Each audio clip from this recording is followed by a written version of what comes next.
What's up, guys? It's KB. Make sure you subscribe to the Underground Sports Philadelphia YouTube channel. Click the bell icon down below so you don't miss a single video from us. And thanks for tuning in to another video from Underground Sports Philadelphia. Now let's get into it. Philadelphia, baby, you're gonna love it. Best sports fans in the world.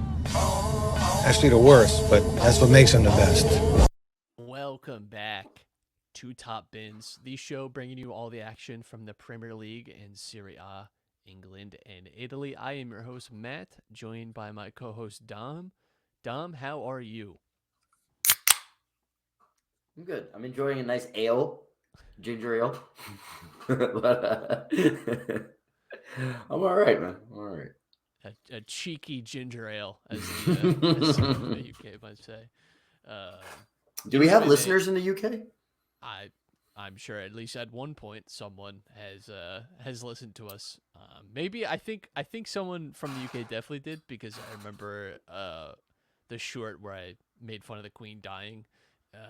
Someone said that I was like gonna burn in hell or something. So, we shout out the UK. Shout out the UK. I totally don't regret anything I said about this situation. In fact, the only regret I had is that I didn't go harder on the Queen and the monarchy. But hey, yo, listen, being honest, she didn't deserve a peaceful death, that woman. Anyway, let's move on to the action that was. We're gonna start in Italy because we had the conclusion ? To the Juventus saga of the season, or at least the half season, since the Juventus board resigned in the midst of the World Cup, and we got these points punishments. It was originally a 15 points deduction, which you don't often see in the middle of the season, a deduction for that season. Usually these punishments are attributed to the following year. So it's already an uncommon situation to have. And then it gets appealed, as you would expect, by Juventus, and the points are rewarded back to them. So there's a brief time where they're back in the Champions League spots. They're back even in second place in Serie A. But then the re-appeal, the re-judgment on their case is a 10-point deduction, and that seems like what is actually going to finish this season is with a 10-point deduction. They were pretty explicit about how they wanted to keep them out of the Champions League, which I don't know why. I'm sure there's some way that they could just mandate that rather than just kind of arbitrarily decide that 10 points is kind of what it takes for them to be out of the Champions League this year. But I guess it's a de facto punishment in that sense. But yeah, it obviously it matters because it shapes the way that we're going to look at the rest of the season in Italy, and obviously has the added benefit for one member of this podcast, and that it propels his club into the Champions League in Milan for this week at least, because they do play Juventus at the weekend, which is takes on a much more stark and a bigger thing. Now listen, Milan have a good advantage, and it seems like they have a pretty good chance still of qualifying for the Champions League. It is all in their hands, of course, but it does add a little intrigue to the end of the year still. This game and the following week where we could end up.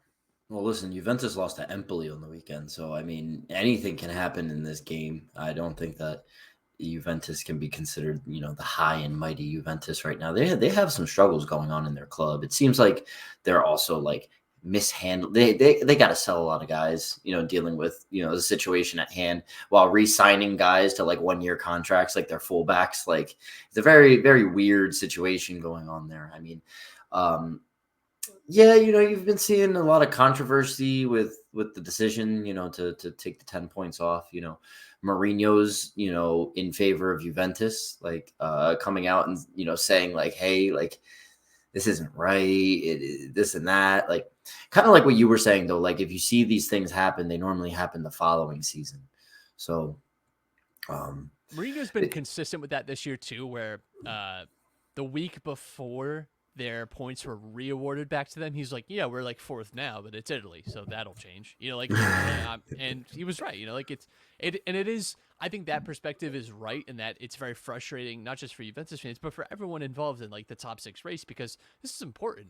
And for the last 4 months, what has been on the table hasn't really been reflective of kind of where the standings actually are. You know what I mean? Like, Juventus have kind of had this like back and forth of having these points taken away, then back, now back again. Like, it's frustrating for everyone because The FGIC needs to get their stuff together. Because you naturally, it's there's nothing you can prevent to do this. Like against this, you're naturally going to look at those tables and think, yeah, like we're Lazio. We were talking about Lazio having a Champions League spot locked up. When this thing was still in their deduction, and not, of course they're still going to qualify, but it seemed much more certain then. And then, well, actually, Juventus is back in second. They get knocked down to third. Who knows? And especially teams like Roma, Milan, Atalanta that are sort of have been on the bubble have a right to be frustrated at this too. So, I don't think it's not justice in the sense that because it doesn't feel like this has been fair to really anyone, even Juventus. It doesn't seem. I'm not gonna like cry for them, but I don't know that this was like the best handling of this situation. I think there were better ways to handle this situation. And again, I think anytime you see points deductions, it typically applies to the next season. It's usually not very common for this to happen. Welcome to the Serie A, where the refs can be bought off with money and the points don't matter anyway. Juventus is going to be in the Champions League. That's kind of how it's always been. It's for the cynic in me. It's great to see Juventus having all of these tough times and struggles and things like that. But for the sake of the league, like Mourinho made a good point. This is I think the thing that stood out to me is like, as a manager, you prepare your team, based off of certain scenarios and the upcoming schedule in total. They've got a Europa League final to worry about. And, if you know that, Juventus is in second and, we're kind of out of trying to get into Champions League and we can kind of coast along these last 2 game weeks and make sure that we're still in a European competition. But like now, where you may have a chance to pop into that UCL spot, if you happen to lose the Europa League final, you got to prepare your team differently. You got to maybe not rotate your squad, and that kind of affects everything, right? So, I mean, it's not just, for like the fans of Juventus and all this, like, oh, this is unfair and this and that. Like, it's really not fair to every other team too, because it's like, oh, hey, what, this, like, we're now like Atalanta. Oh, we were in Conference League. Now we're in Europa League and we have a chance to make Champions League. Like, oh, now we have to play different. And the teams that are playing Atalanta now have to prepare differently. It's sketchy. Yeah, sketchy. And I think that's what I was getting at when I say that this wasn't fair to anyone. And teams had to kind of readjust how they looked at the season. But, it's going to... Someone like Pioli just wakes up and like, hey... Well, let's talk about this too. Let's do it. This has been, there's not a ton to take away from Serie A over the weekend. We still have the relegation battle and things like that, but the title secured. It seems like top 4 is much more clear now. It's still not settled, of course, but the top 4 as they are should be our top 4 to finish the season. I think Milan could fall out of that spot, but Napoli, Lazio, Inter, and Milan in your top 4. I think that's likely to be how it ends up. But, we could have some other, shifts and change within Serie A. There's been a lot of stories over the last few weeks, and it's really kind of sparked up again this past week with Spalletti potentially being out at Napoli, his contract not getting renewed, and there seemed to be some sort of division between him and De Laurentiis. Stop me if you've ever heard that sentence before. Shocker. One of the world's most master negotiators in De Laurentiis. You have Allegri. I've even seen a few articles talking about his future potentially being a little bit of a concern and what that might look like. And I think, too, you have guys like Thiago Motta and you have Vincenzo Italiano, 2 Italian managers that I think a lot of the bigger clubs might be looking at and doing the Birdman hand-rubbing gif.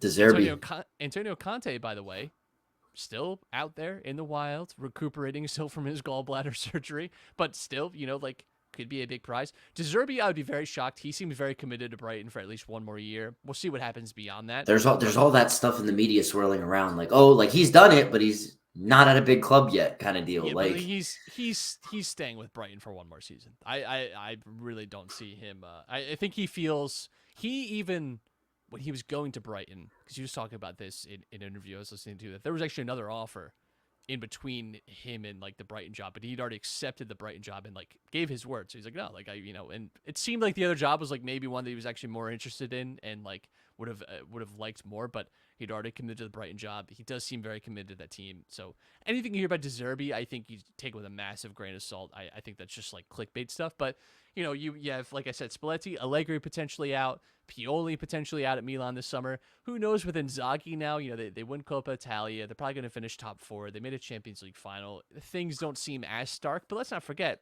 he was ready to resign like 2 months ago. And in the darkest of winter, it did seem like Inter were going to part ways with him too. So it's not on like solid foundation, let's say, with Inzaghi and Inter. I think a lot of these top teams, Mourinho even, you've heard a lot of rumors about potentially PSG, circling him. We'll see what happens with the Roma. A lot is going to be dictated too on where Roma finish. If they finish in Champions League spots, if they win the Europa League, and that's their path, which seems their most likely path to Champions League placement.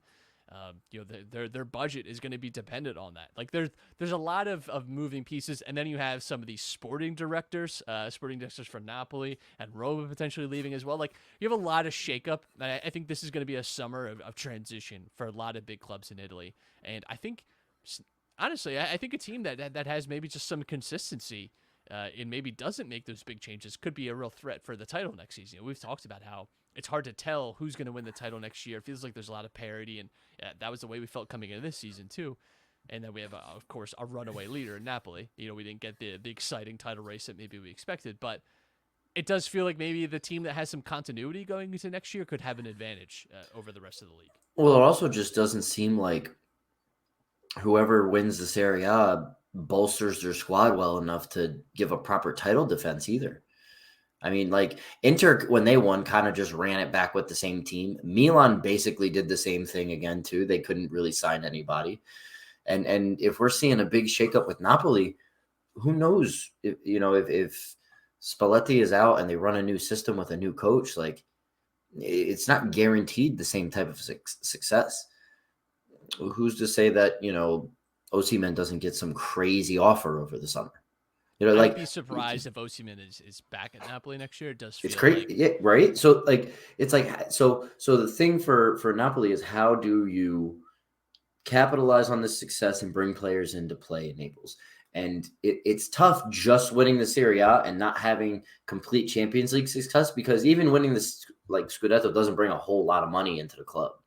And when you have a guy like De Laurentiis, who's not going to normally be known to like go for those large sum splashes for top players, like he's looking for those guys like Maradona and Kim. Like these two guys are on the cheaper end of the spectrum when you're looking at these options, and they happen to work out really well for them.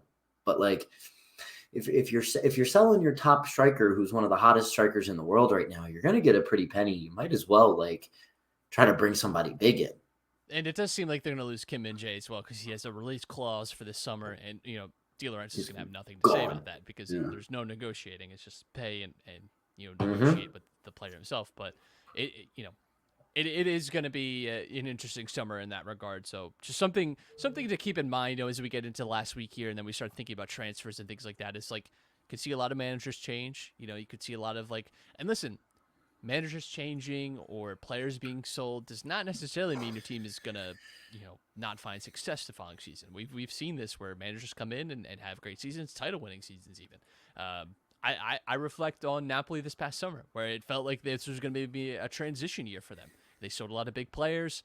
They were sort of focusing on some new signings and rebuilding the squad, and they go on and have a fantastic season and win a title. And they get farther in their Champions League than they've ever gotten. It's, I don't know. It's kind of a, I don't want to say it's a crapshoot, but we can expect things to go a certain way, and then they can go the complete opposite direction. So it's easy for us to sort of look at things on paper and assume this is the way it's going to go. But with Italy, I think we have to keep in mind, continuity could be important, but also just getting things right could be important. Signing Kvaratskhelia and Kim Min-jae and Osimhen leveling up was a big part of Napoli's success. I agree with you with the continuity part, though. Like in Italy, when you see the revolving door of managers happen at a club, they normally don't have a lot of success. You look at Roma; they're in a Europa League final Mourinho's been there a few years now, and he's got a good project building with them. You could talk about Allegri in the 2010s, right? That Juventus project was one of the best the league's ever seen. And on the other end of the spectrum, right? I hate to be the Milan guy and always bring my club back into it, but like you see the revolving door throughout the entire 2010s, and there was no continuity in the club. And regardless of the financial issues and being able to sign players and splashing, signing 22 players and spending all that money on average people, like whatever, right? All that aside, the discontinuity of coaching every year, it was like, oh, here's Inzaghi, oh, here's Seedorf, oh, here's so-and-so. Like it just didn't work. And it works for some clubs, which is, it's Chelsea so weird, were famous right? for this. Chelsea were famous for getting away with it, for firing managers, and even within seasons. Roberto Di Matteo, by the way, Champions League winning manager. He like just gone. It's just some and it's so hard to tell. It's so hard to project sometimes how things are going to shake out. You can have a right idea, you can have the right process for the way you think about things, and then just things get different. It's Thomas look at Tuchel. Liverpool this season compared to last season, right? It's just I'm sorry. No one was sitting in July saying that Liverpool were going to struggle the way they did this year. Maybe they, I didn't pick them for the title, and I don't think you did either, but no one was expecting them to be finishing outside the Champions League places. No one would have predicted that. Yep. I think the same thing with Thomas Tuchel at Chelsea. Nobody expected. By the way, that was this season. Yeah. Thomas Tuchel and Antonio Conte's handshake that almost led to a fight was this season. That was this year that happened. Didn't he bring them a Champions League as well? He absolutely did.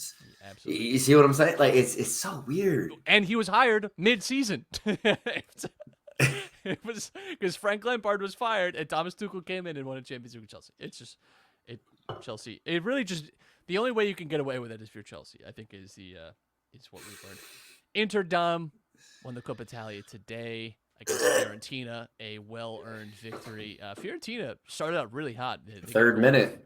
Yeah, get a goal in the first few minutes of this game, and they had a few chances, especially in that first 15, 20 minutes. It felt like they had a few opportunities where I think they go 2-0 up, and maybe it's a different story, but just were not able to find that punishing goal to really extend their lead. And then you get a brace by Lautaro Martinez, who's been, like we've talked about, in inspired form in the second half of the season and has really turned it on in the last few weeks especially. He gets a brace, and Inter kind of weather the storm. Fiorentina never really felt like they got the clear-cut chances in like the second half, especially the last 15, 20 minutes again, where you're sort of throwing everything, and never really felt like they got that clear opportunity to get the equalizing goal. It is, I think, a big push for now for Inter too, where they won the Supercoppa, won Coppa Italia, they're in a Champions League final. This could be a hugely impressive season for them.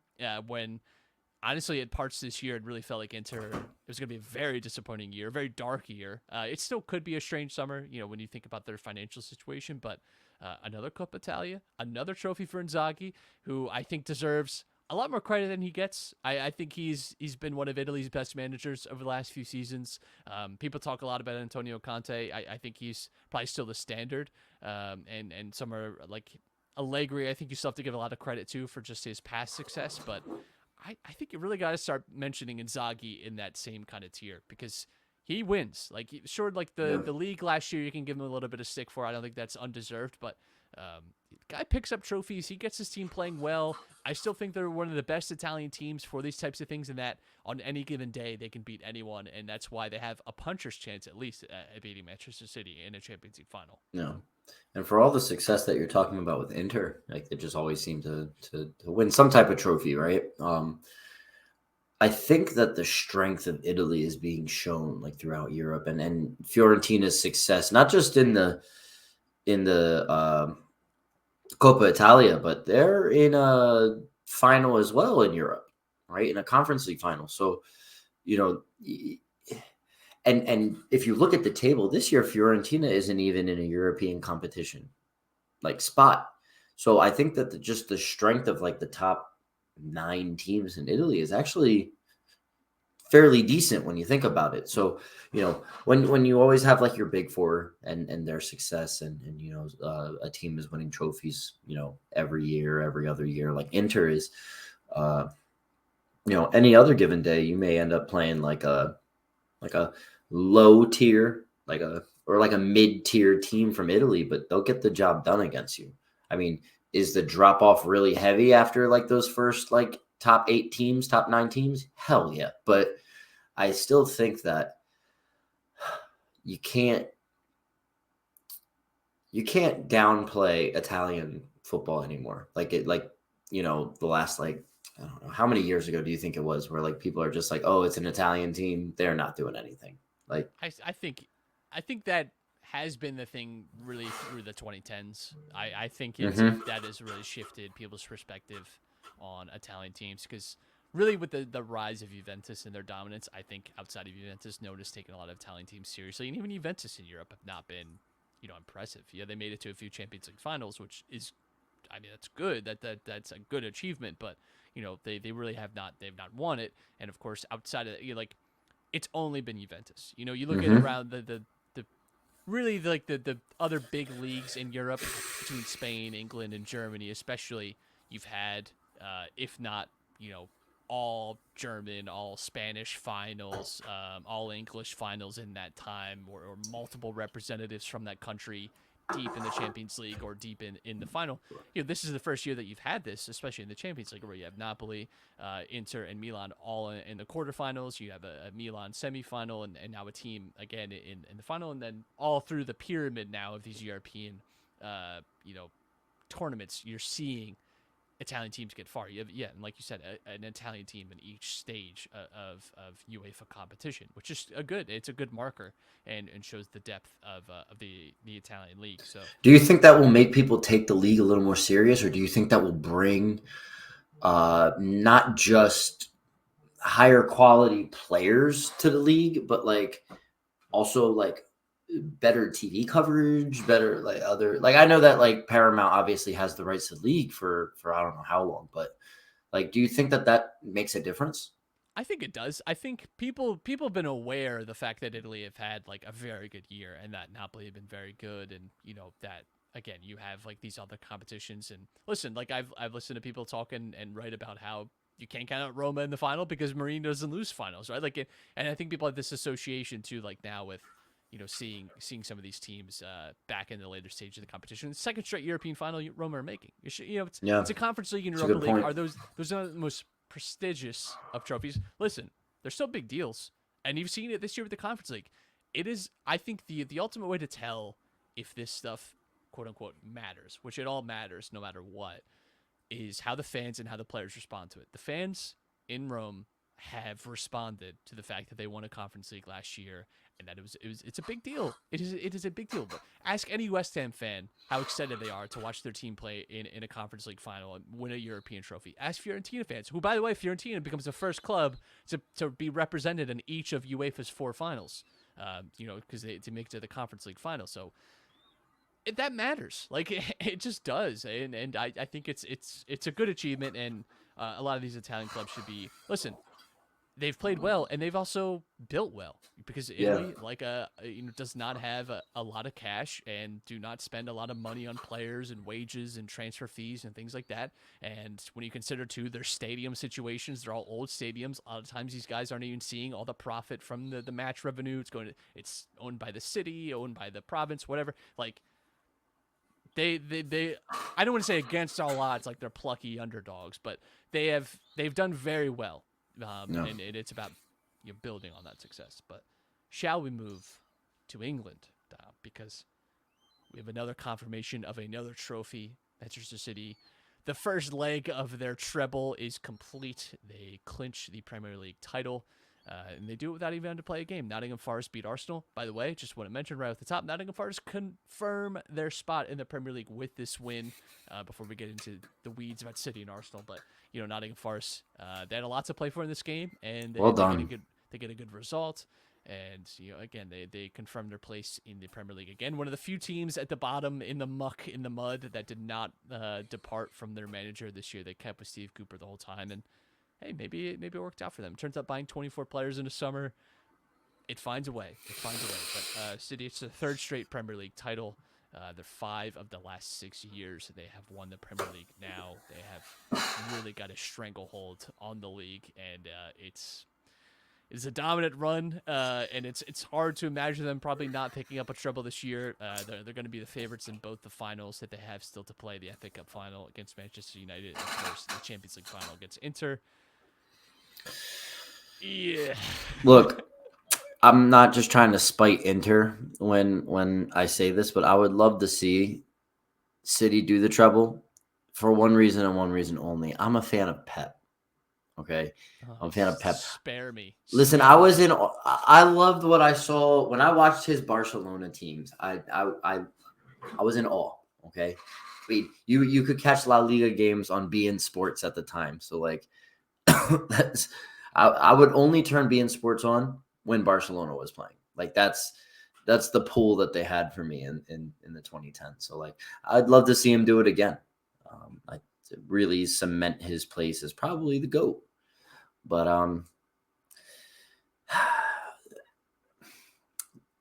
I love seeing that there are teams that can challenge City for a title. I mean, Liverpool has been successful in doing so.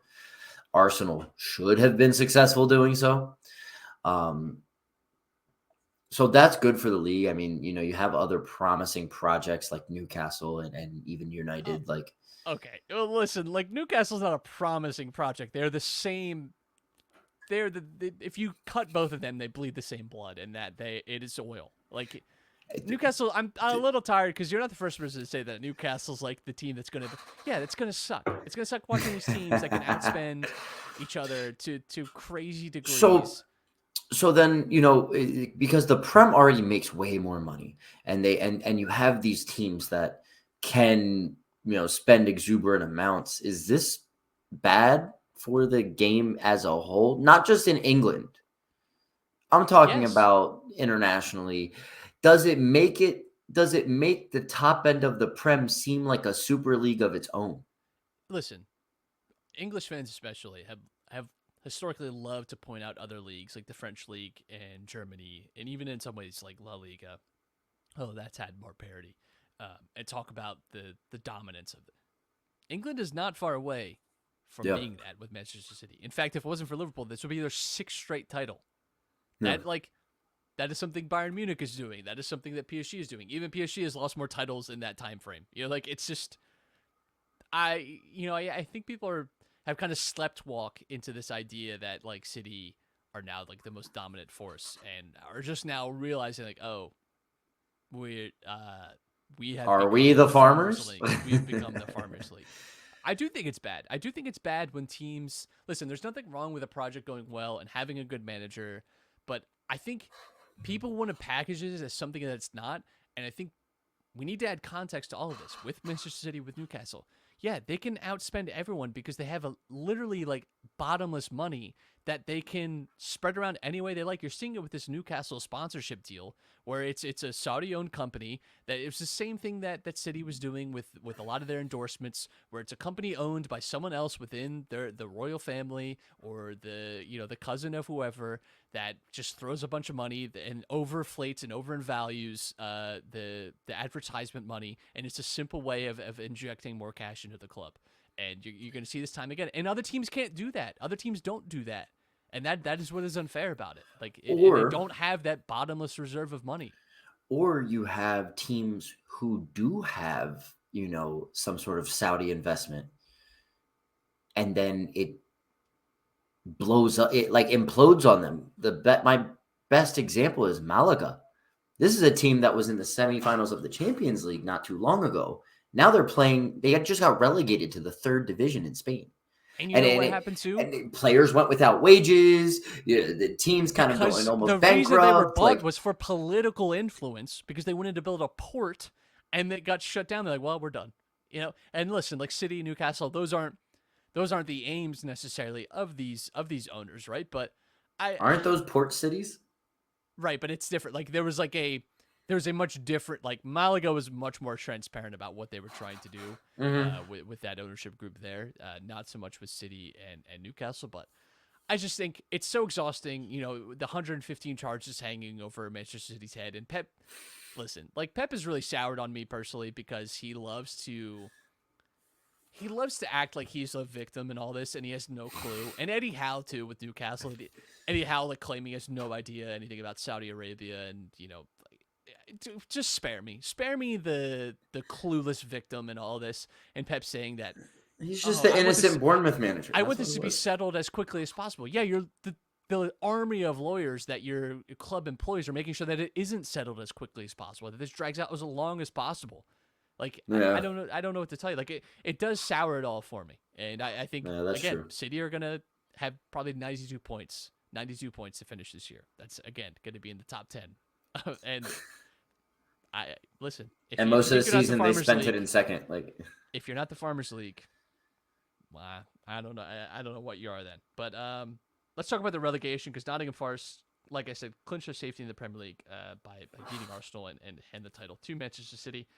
It's now down to Everton, Leicester, and Leeds for the final 2 relegation spots. 2 of those 3 will be relegated. The odds on are, of course, for Leicester and Leeds, who currently do occupy the relegation spots. Everton did get a dramatic draw over the weekend, which really helped their chances. But Leicester, draw with Newcastle, give themselves a chance. Everton have it all in their own hands, all in their own destiny, of course, and that is the strongest position to be in. Leeds have the hardest path. They need Leicester and Everton to both drop points over the weekend, and Leeds really need to win to have any shot, but it is firmly out of their control, their safety. Leicester need to have a positive result and a negative result from Everton to go forward. I just have a question. So Everton and Leicester City both have very winnable games. Or let's say Everton gets a draw and Leicester gets a win, right? They'd be tied on 34. Would Everton then, it goes to goal differential, right? So Everton would end up, this is a must-win game for Everton. Yes, absolutely. And that's, but listen, they've shown some resilience over the past few weeks, Everton, in the bigger moments. They've also won 2 games in the last 9. So it's that's all it takes sometimes to get yourself out of the mud, is to just kind of be bare minimum good. And, if they could just do that for one more week, they'll be saved until next season, when they're probably back in another relegation scrap, because they were here last year too. Leeds, I don't know if they're going to necessarily capture the same magic that they had last season on the final day, winning and that keeping them up. It's hard to see, but any 2 of these 3, I think, is a big story, because, Leicester and Everton especially have sort of been mainstays in the Premier League now for a few years. Everton much longer than that, one of the longest spells without getting relegated. And Leicester have, occupied our mind and our space as sort of a top 6 team even, over the last few seasons. So it'd be a big shock if they go down. And for Leeds, they flirted a little bit with disaster last year and got away from it, but it just felt like they were outrunning a giant rock all season and were unable to get out from underneath its shadow. And it just feels like maybe some decisions over the last year and a half have kind of caught up with them finally. But I am curious to see the finale to our relegation fight. We're down to just 3. It's like the end of The Bachelor. You have you're gonna see who the final roses go to, and we'll see who we'll be watching in the championship next year. Newcastle secure Champions League for next year as well, with their draw over Leicester. A big achievement for them. I mean, I don't think that was really what people expected of them coming into this season, was to be finishing in the top 4, but it certainly feels like maybe ahead of schedule. It's going to be fascinating to see what pivots they make this summer in terms of the transfer market, because they've already pivots. They've made a considerable amount of money. I say pivot because they're going to be moving on from players. This is going to be the culling, this summer, where they've already spent a sneaky amount of money. I think people have a tendency to think that Newcastle they've barely spent anything. They've spent $240 million. They've spent a good chunk of change already as it is.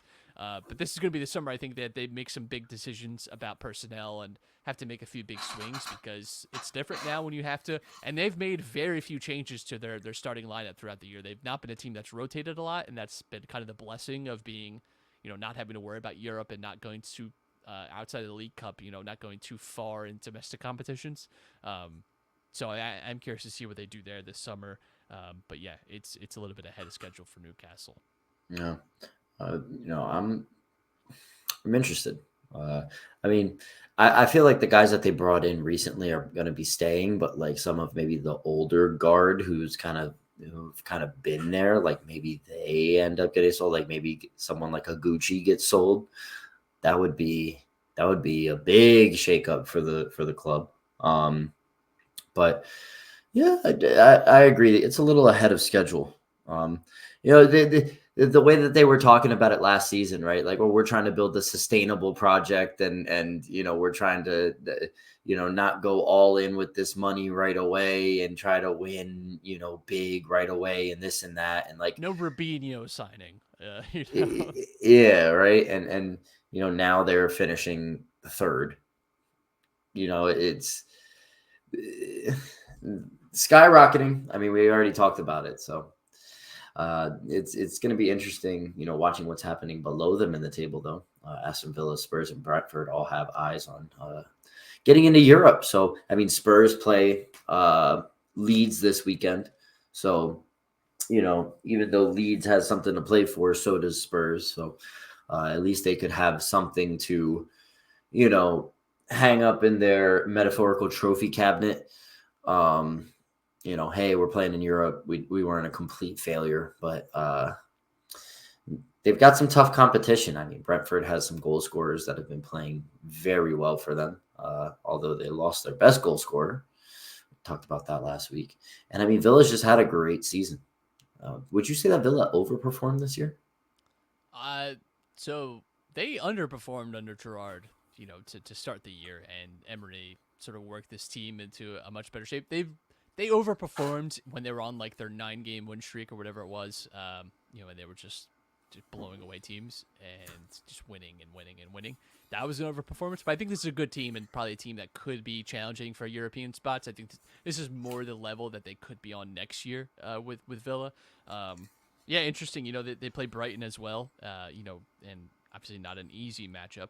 It's probably actually the most challenging of those between Brentford have Man City at home. We'll see, how focused City are. They're always going to be very good, but they drew Brighton today, and it felt like never really got out of like first gear with City, and we'll see what kind of bloodied water the Sharks will be swimming in on the final day.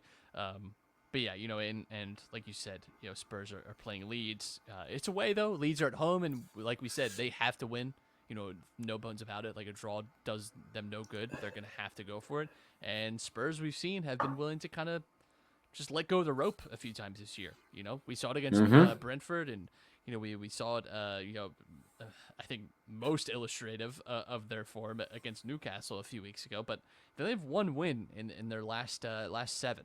So yeah, they're not ending the season on a hot streak here. They've really fallen off the path. So I wouldn't be shocked necessarily to see Spurs maybe lose. And listen, I wouldn't mind seeing either Aston Villa or Brentford be in Europe next year and be rewarded for that. Find their way into the Conference League. And listen, Unai Emery, Thursday nights, we know there's some magic there. Good evening, everyone. Shout out to Unai Emery. Yeah, it's going to be a fun last weekend of the Premier League. We still have more time with Serie A, of course. But like we mentioned, for this weekend, game to keep your eye on, of course, is Juventus versus Milan. It's always a good affair between those two. But you also got Fiorentina, Roma, Inter versus Atalanta. So big games at the top of Italy, and then it all ends this Sunday in the Premier League, starting at 11:30. All the games playing all at once. Good luck to whoever's trying to manage the screens at the time. There's not as much craziness as there was last year because the title race went to the last 10 minutes. Fantasy owners are going to lose their mind. Yeah. Well, I got some big decisions to make. That's all I'm going to say. Dom, anything to say before we get out of here? Yeah. KB hit us up with some correction stats. So we have had some listeners in the UK and in Ireland. So shout out to you guys if you are a recurring listener. 7% of the listening audience is from Germany. Hello. Danke. Appreciate it. Yeah, appreciate it. Guess we're doing something right. Maybe we give a little cheeky Bundesliga action one week. Who knows? Well, by the way, I should mention, Dortmund win over the weekend. Bayern lost to Leipzig, and Dortmund are in control. They win the final week. They win the title. Let's That get was Marco Royce that spectacular. trophy. Let's go. I would love, I think everyone, especially everyone of like our age that kind of had Dortmund and Klopp's Dortmund, kind of feels like special about that team. And always like their team. I personally always like to see do well. And so I don't know. Actually, around that time, like they were fun to watch. I was a Bayern boy. I mean, it's tragic. Listen, they're wing. Just come on, Robin Ribéry, Lam. I was on. deeply in love with Dortmund and Klopp. So I truly cannot relate. I cannot relate. You just know that you're rooting for Darth Vader. Just want you to be aware of that. So that if you're interested in Bundesliga, that all ends this Saturday. All the games, of course, playing at the same time at 9:30. So a nice little primer the day before the Premier League. Maybe watch Dortmund lift the title, or maybe watch Bayern, just like Darth Vader, win in the end. Oh man, hey. We will be back next week, no matter what. No matter if it's a Dortmund title, if Everton are playing in the championship. We'll be back to break it all down and discuss. But until then, keep it safe. Enjoy all the games this weekend, and we'll talk to you next time.